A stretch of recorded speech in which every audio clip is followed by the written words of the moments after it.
outlines his priorities for Scotland. Since taking office around 3 weeks ago, Humza Yousaf has been plagued with questions about the SNP's finances. Among those points being put to him, should he suspend Nicola Sturgeon from the party due to the picture emerging of her role in its finances? Here's his response.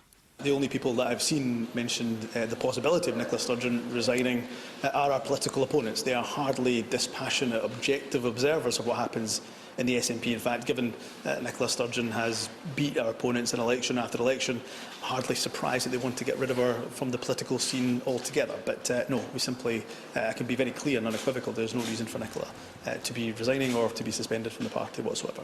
Well, joining us now, the SNP MSP Ivan McKee. You may remember he backed Kate Forbes in the leadership race just a few weeks ago and served as business minister until Mr Yousaf became First Minister. Good morning to you. Good morning. Do you agree? Is Nicola Sturgeon becoming a distraction for your party?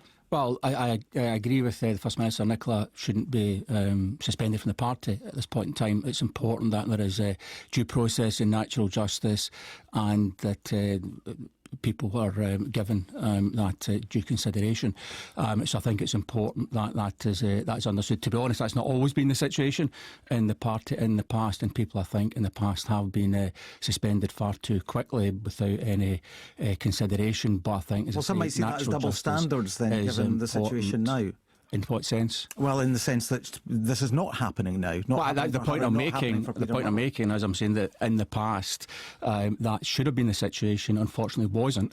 I think that we shouldn't continue that bad practice. This is an opportunity with the new First Minister to press the reset button on that, as on much else round about transparency and other aspects of governance. It's important that people are treated in due consideration. Natural justice applies. So, as I say, in the past, those bad practices, I think, may have been the case, but where we are now, and it's an opportunity for the new First Minister to, as I say, press the reset button on that, and evidence that there needs to be a due consideration of the situation before any steps to suspend anybody are taken. With all the details that have emerged about the party's finances and the fact that the auditors quit, how concerned are you about that?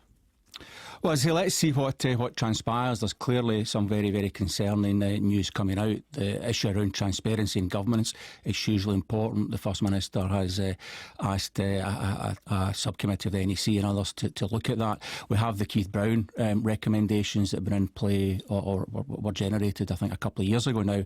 I think it would be a good idea to take those recommendations and implement those immediately, rather than wait for this other group to come back. Although I think it's important to continue on that process in parallel, but this needs to be grabbed quickly. We need to be on top of this. The First Minister needs to be on top of this. It needs to be seen to be on top of it, and as I say, implementing recommendations for those that Keith Brown and others made a couple of years ago would be a good place to start to get us back on track. Well, given that those recommendations from a few years ago were ignored at the time, are we seeing here the fruits of what has been described as wished for Indy, the idea that people shouldn't rock the boat until your party actually achieves independence and afterwards they can be critical? Has that led to the sort of situation that we find ourselves in now? I think what's important is that where there are concerns, people should be asking those questions. Of course they should. They've been stonewalled in the past, haven't they? Well, what I've said is that we need to change that bad practice in the past. It's hugely important and fundamental to the success of the party going forward. I'm sure that Humza recognises that, and I'm sure he'll make those changes. But has it been part of the culture within the party not to ask questions? Or I think that's absolutely been the case. If you do get stonewalled, then not to go any further? Case. I think that's been to the detriment of the party, and to some extent it's led us to where we are now. And as I say, it's a real opportunity for Humza to press the reset button on that, ensure that there is governance and good governance and proper transparency through all of our processes. There is the opportunity for people to raise issues and have those discussions and raise concerns, and that they're taken seriously and acted upon. And as I say, there are some measures you could take immediately to move us in that direction. You didn't support Humza Yousaf.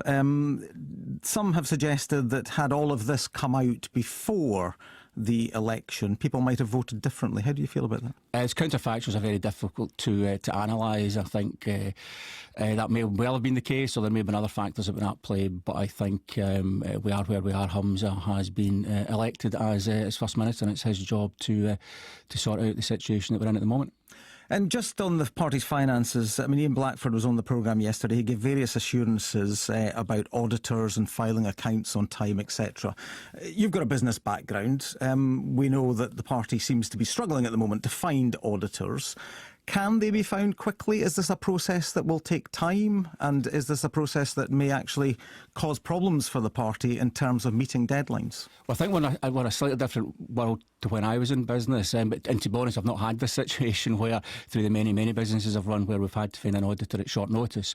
My understanding at the moment is that the audit environment there are more businesses looking for auditors than there are auditors available. So I think that's part of the issue, to be fair.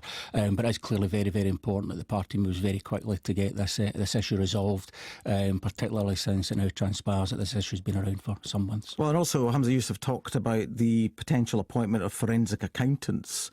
Given the perilous state of the finances, is that something the party can afford at the moment? Because they won't come cheap.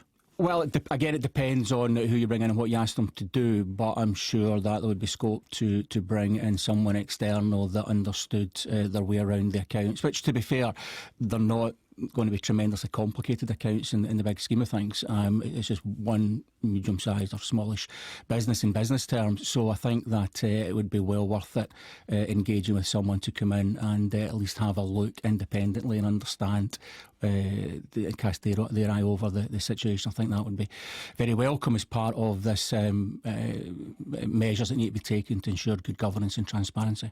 We're reading this morning in the front page of the Herald that Kate Forbes has launched a new group in a call to eradicate Scots poverty. You're part of this, according to this story, along with your colleague Michelle Thompson.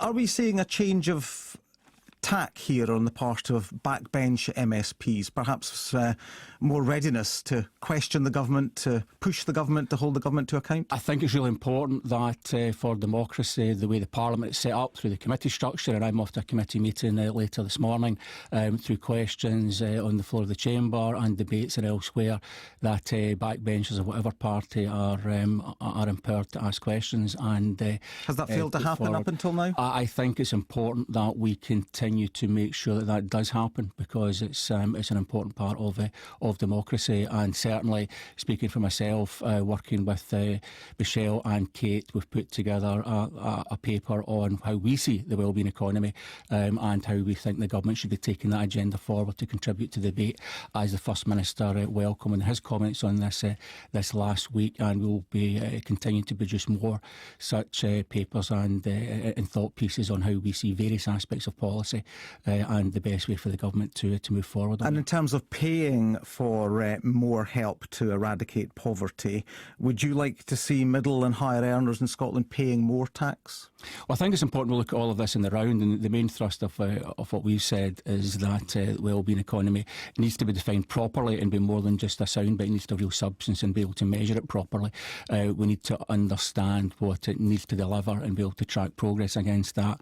But we need to recognise that having a wealthier economy and a fairer and a greener economy all go hand in hand. The countries that are very successful at this have high productivity, they have high wages, and they tackle poverty in the more equal societies, and they have businesses that are very much at the centre of that. So it's important we grow the economy, it's important we generate that wealth, and it's important that we distribute that wealth. But to grow the economy properly. To grow the economy, we need people, don't we? And we need more people in Scotland than we currently have. So in terms of attracting them to Scotland, for the health service, for the care sector, for hospitality, etc., then is charging people more in taxes in Scotland compared to what they would pay in other parts of the UK, for instance, potentially counterproductive? Well, I think there's a balance here, and it's really important that the data is understood well, and that the Fiscal Commission, and I'm not sure if they've come forward yet with their analysis of what's been trailed, but they obviously will come forward and they'll make that assessment of how much it will bring in paper, but how much will be lost through various other behavioural aspects that will take people will take part in, and that is something that always happens in this scenario. But if you look at that transfer of people, if you look at working age people moving from Scotland to the rest of the UK and vice versa, each year for the last several years has been a net inflow of working age people from the rest of the UK, averaging about 7,000 people per year, which is great. I was leading a group within government prior to leaving government, focused with business on how we bring in significantly more people into Scotland on an annual basis to increase that net positive number with some progress. It's important the government keeps that work going. But the interesting point I'm making is that the tax changes that have been made up to now hadn't impacted that net flow of people, so it wasn't having an impact. It was at the margins and not having that impact. But there clearly, says that there's a balance there. Of course there is, and it's really important to understand where that is. And in fact, let me thank you very much indeed for joining us this morning. That's Ivan McKee, the SNP MSP. Thank you very much. Well, our political editor